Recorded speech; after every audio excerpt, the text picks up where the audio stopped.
Start. Hello everyone, आज हम discuss करेंगे एलपीटी के बारे में।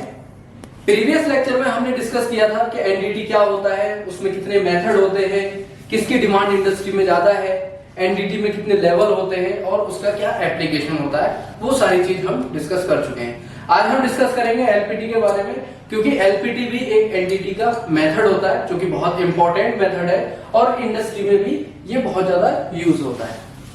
तो इसकी जो फुल फॉर्म है वो लिक्विड पेनिट्रेंट टेस्टिंग होती है, जिससे हम ओनली सरफेस के डिफेक्ट को ही डिटेक्ट कर पाते हैं। सरफेस में जब डिफेक्ट बहुत बारीक होता है उस केस में हम एलपीटी करते हैं, यानी कि लिक्विड पेनिट्रेंट टेस्टिंग करते हैं।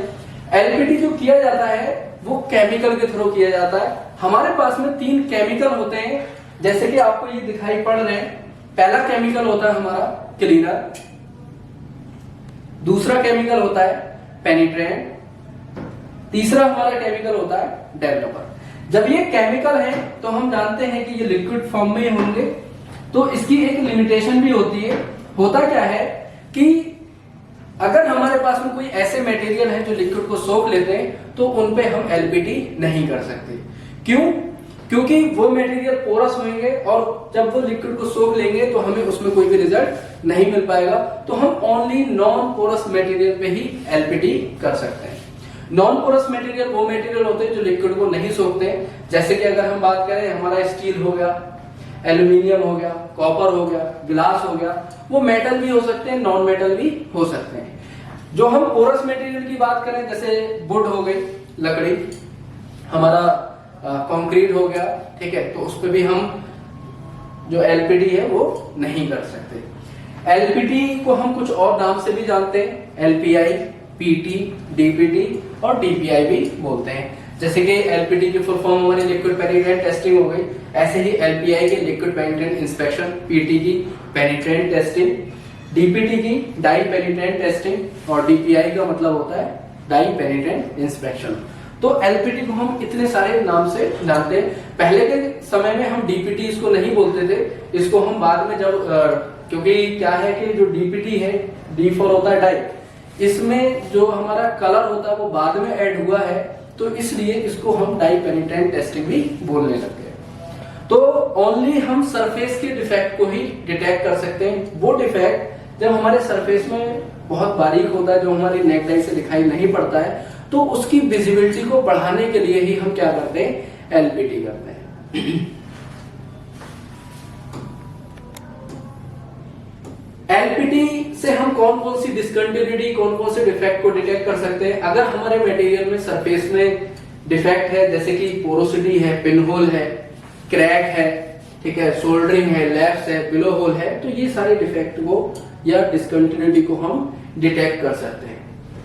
जैसे कि यहाँ पर लिखा हुआ भी आपको दिखाई पड़ रहा है कि ओनली सरफेस के ही डिफेक्ट को या डिसकंटिन्यूटी को हम डिटेक्ट कर सकते हैं, ओनली नॉन पोरस मटेरियल पे ही हम कर सकते हैं। अगर हम इसकी सेंसिटिविटी की बात करें तो इसकी सेंसिटिविटी होती है 0.01 इंच। अगर हम इसको mm में देखें तो 0.254 mm निकल के आता है। सेंसिटिविटी का मतलब होता है कि जो हमारे मटेरियल में जो डिसकंटिन्यूटी है या फिर डिफेक्ट है, वो मिनिमम जो वैल्यू होना चाहिए वो 0.254 mm होगी, तभी हम उसको डिटेक्ट कर सकते हैं। अगर उससे कम होगा तो हम उसको डिटेक्ट नहीं कर पाते। अगर हमें हमारे मटेरियल में जो डिसकंटिन्यूटी है या डिफेक्ट है वो विजुअली अगर दिख रहा है तो हम उसको वीटी के थ्रू ही एक्सेप्ट या रिजेक्ट कर सकते हैं।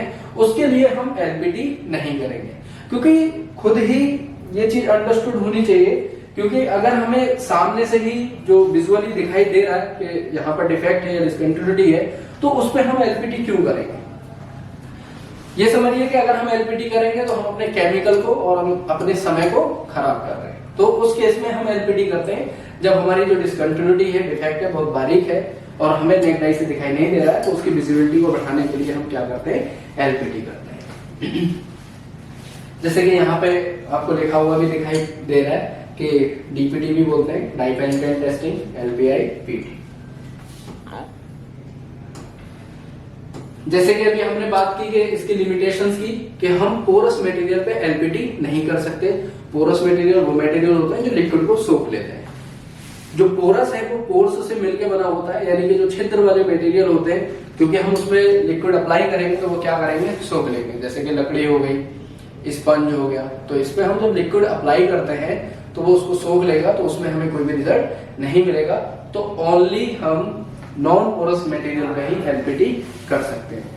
जैसे क्वेश्चन ये भी बनता है कि प्लास्टिक हमारी पोरस में आती है कि नॉन पोरस में आती है, तो कुछ प्लास्टिक हमारी पोरस में रहती है, कुछ प्लास्टिक हमारी नॉन पोरस में आती है। तो जो नॉन पोरस में आती है उन पे ही हम क्या कर सकते हैं, एलपीटी कर सकते हैं। एक लिमिटेशन तो ये हो गई। दूसरी लिमिटेशन कि अगर हमारा मटेरियल रफ है, खुरदरा है, तो हम उस पर भी एलपीटी नहीं कर सकते। ठीक है। तीसरा क्वेश्चन ये भी अराइज होता है कि अगर हमारा पेंटेड सरफेस है तो क्या हम उस पर एलपीटी कर सकते हैं? तो पेंटेड सरफेस पे भी हम एलपीटी नहीं कर सकते। पहले हमें पेंट को रिमूव करना होगा, उसके बाद में हम एलपीटी कर सकते हैं। जैसे एलपीटी की अगर हिस्ट्री की बात करें तो पहले जो लाइम वाटर होता था या फिर केरोसिन और चौक वगैरह जो रहता था, उसके थ्रू हम एलपीटी करते थे। कुछ समय के बाद में क्या हुआ कि इसमें कलर को ऐड किया गया लाइम वाटर में, फिर उसको एक, जैसे अगर हम बात करें जो हमारा पेनिट्रेंट होता है वो रेड कलर होता है, हमारा जो डेवलपर होता है वो व्हाइट कलर का होता है, तो इसलिए हम फिर इसको डीपीटी बोलने लगे।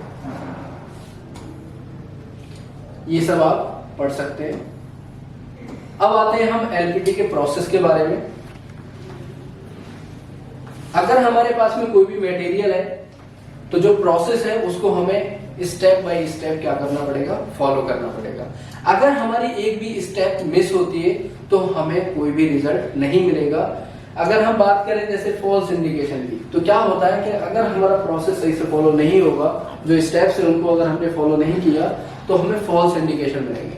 फॉल्स इंडिकेशन का मतलब होता है कि जहां पर डिफेक्ट नहीं है वहां डिफेक्ट दिखाई देगा, जहां पर डिफेक्ट है वहां पर डिफेक्ट दिखाई नहीं देगा। तो सबसे पहली जो स्टेप होती है वो प्री क्लीनिंग होती है। अगर हमारे पास में कोई भी मटेरियल है और मटेरियल जो होना चाहिए वो नॉन पोरस होना चाहिए। अगर हमारे पास में नॉन पोरस मटेरियल है उस पर हमें डीपीटी करना है या हम कहें कि एलपीटी करना है, तो सबसे पहली जो स्टेप होती है वो हमारी होती है प्री क्लीनिंग। हमारे पास में क्लीनर रहता है, क्लीनर से हम क्या करेंगे, मटेरियल को साफ करेंगे। अब जैसे ये 3 केमिकल के साथ साथ हमारे पास में एक कॉटन भी रहता है जो कि लिंक्ड फ्री होना चाहिए। लिंक्ड फ्री का मतलब होता है उससे धागे या रेसे वगैरह ना निकलते हो। तो हम इस क्लीनर को मटेरियल पे अप्लाई करेंगे और हमारे पास में जो कॉटन होगा उससे हम मटेरियल को साफ कर लेंगे। क्योंकि जो हमारी नेक्स्ट स्टेप होती है, नेक्स्ट स्टेप हमारी होती है कि हमें पेनिट्रेंट को क्या करना है, अप्लाई करना है।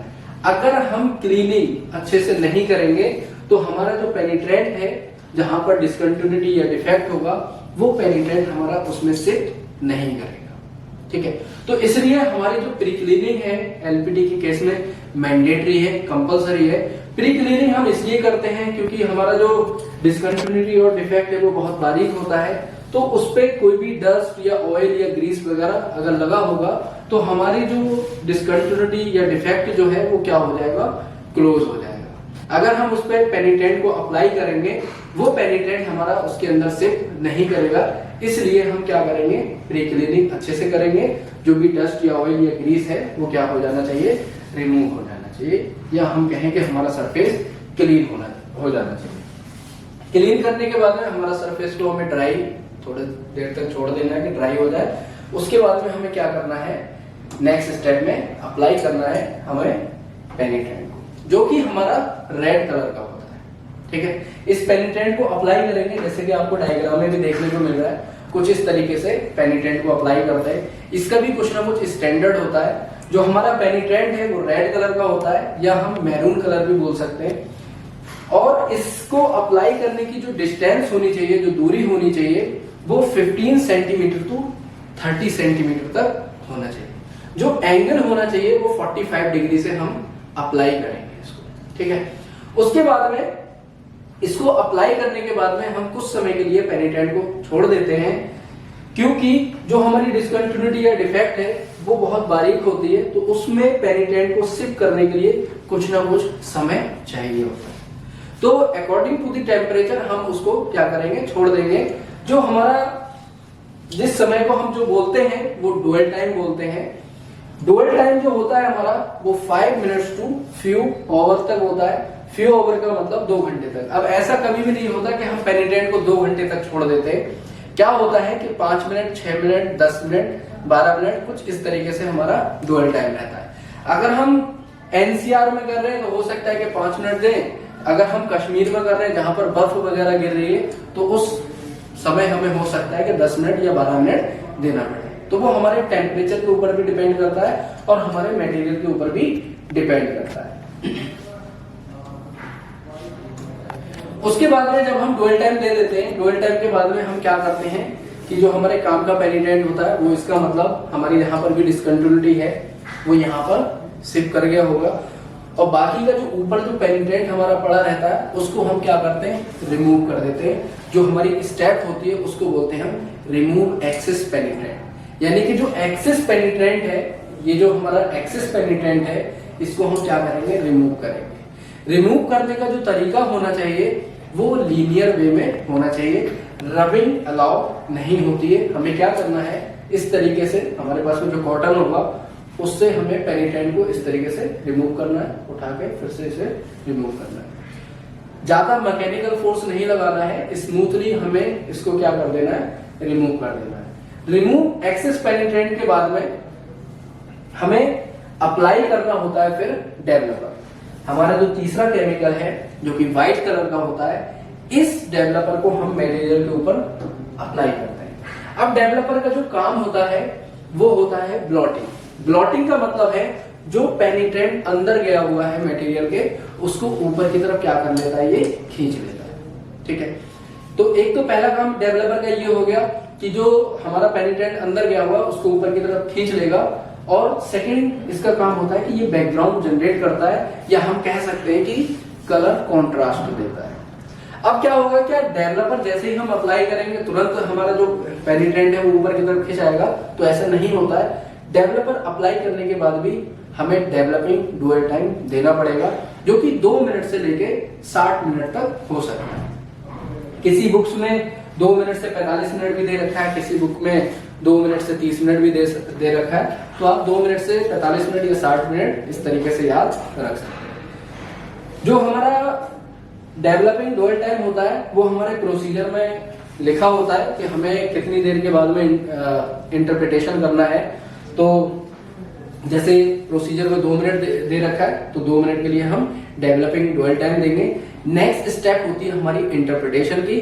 फिर हम इंटरप्रिटेशन करेंगे यानी कि देखेंगे कि कहां पर हमें इंडिकेशन मिल रहा है। तो ये हमारा जो डेवलपर हम अप्लाई कर देते हैं, ये हमारा व्हाइट कलर का डेवलपर है। और क्या होगा, जहां पर भी डिसकंटिन्यूटी या डिफेक्ट होगा वहां से हमारा पेनिट्रेंट ऊपर की तरफ खींच के आएगा। जिस तरीके का डिफेक्ट या डिसकंटिन्यूटी होगी वैसा हमें क्या मिलेगा, इंडिकेशन मिलेगा। और हम समझ जाएंगे कि हमारे प्रोडक्ट में या हमारे मटेरियल में या हमारे स्पेसिमेन में कहां पर प्रॉब्लम है। तो इंटरप्रिटेशन करेंगे यानी कि रिपोर्ट बना लेंगे कि कहां कहां पे प्रॉब्लम आ रही है। और उसके बाद में नेक्स्ट स्टेप होती है हमारी पोस्ट क्लीनिंग की। फिर हम क्या कर देते हैं, पोस्ट क्लीनिंग कर देते हैं। पोस्ट क्लीनिंग हम इसलिए करते हैं क्योंकि अगर हमें मटेरियल को फर्दर प्रोसेस में लेके आना है, अब उस पर पेनिट्रेंट या डेवलपर लगा हुआ है, केमिकल लगा हुआ है, तो उस पर कोई भी प्रोसेस करने में प्रॉब्लम होगी। इसलिए हम क्या करेंगे, पोस्ट क्लीनिंग करेंगे, मटेरियल को साफ करेंगे। ठीक है, हमारे पास में हेल्पर वगैरह जो रहते हैं उनसे पोस्ट क्लीनिंग करा सकते हैं। अब अगर हमें उस मटेरियल को प्रोसेस में नहीं भी लाना है तो क्या होता है, अगर आपको उस मटेरियल को रखना है तो उस पर जंक वगैरह भी लग सकती है। इसलिए भी क्या करेंगे, पोस्ट क्लीनिंग करेंगे। हमारे पास में ये जो क्लीनर होता है इसको मटेरियल पर अप्लाई करेंगे और उसके बाद में हम क्या कर लेंगे, उसको साफ कर लेंगे। अगर हम देखें इसके प्रोसेस में, जो हम क्लीनर का यूज कर रहे हैं 3 जगह कर रहे हैं। पहले हमारा प्री क्लीनिंग में कर रहे हैं, लास्ट में पोस्ट क्लीनिंग में कर रहे हैं। ठीक है, बीच में हमारा एक रिमूव एक्सेस पेनिट्रेंट की वाली जो स्टेप होती है उसमें भी करते हैं। तो जो बीच वाली स्टेप है रिमूव एक्सेस पेनिट्रेंट की, उस केस में हमें क्या करना है, जो हमारा क्लीनर है उसको कॉटन पे अप्लाई करना है। उसके बाद में हमें इस तरीके से लीनियर वे में साफ करना है। डायरेक्ट क्लीनर को हमें मटेरियल पे अप्लाई नहीं करना है। लेकिन प्री क्लीनिंग और पोस्ट क्लीनिंग के केस में आप मटेरियल पे डायरेक्ट अप्लाई भी कर सकते हैं। ठीक है, ठीक है, मिलते हैं नेक्स्ट लेक्चर में। ओके, तब तक के लिए थैंक यू सो मच।